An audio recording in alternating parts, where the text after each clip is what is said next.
Parce que c'est une prescription fréquente. Pourquoi? Parce que les consultations en général sont en rapport avec des infections.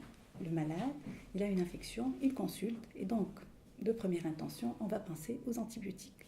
Donc ça, c'est premièrement. Deuxièmement, la prescription, même si c'est un médecin qui l'a prescrit, eh ben, cette prescription peut être abusive et carrément erronée. Avec les médecins, ils doivent se remettre en question. Ce qu'on peut dire, c'est ce qu'on appelle l'automédication des médecins, des patients plutôt. Pour lui, toute fièvre signifie une infection, et donc toute infection nécessite un antibiotique.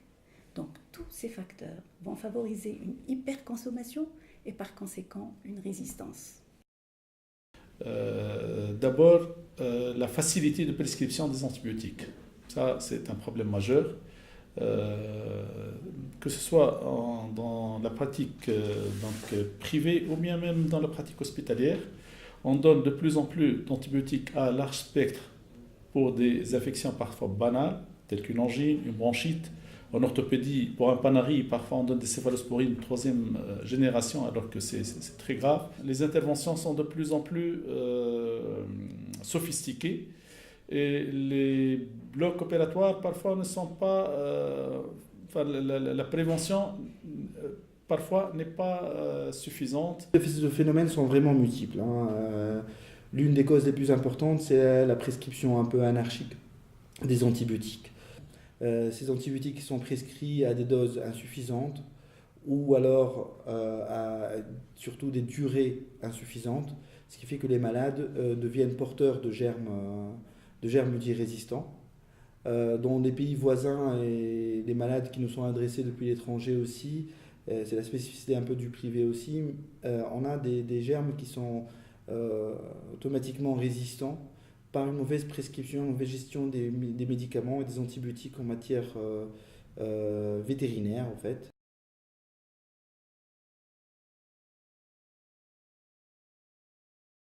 Moi, sur le plan pratique, je fais mon diagnostic clinique d'une infection.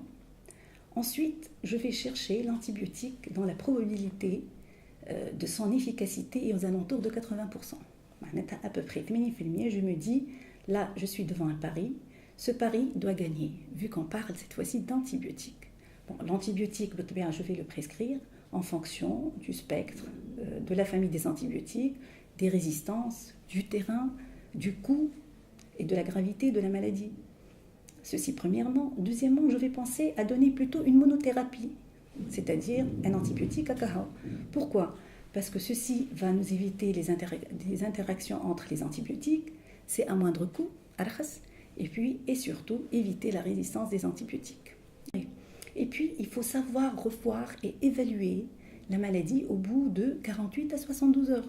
Nous, on travaille en étroite collaboration avec les infectiologues. Et ça, je pense que c'est une très bonne chose parce que peu de services le font. Chaque fois qu'on a une infection, surtout des malades qui sont opérés, d'abord, c'est très important d'avoir un gel. Donc, jamais prescrire d'antibiotiques avant de faire des prélèvements, avant de faire des hémocultures, avant de faire un bilan complet. Énormément d'infections qui sont traitées sans prélèvement préalable. Et donc, on est en train de traiter par des antibiotiques à large spectre et on se retrouve ainsi à induire nous-mêmes des résistances. Alors, il y a les malades qui posent problème, des malades qui doivent être hospitalisés. Alors, ces patients-là, on leur fait des prélèvements et on voit de plus en plus de résistance.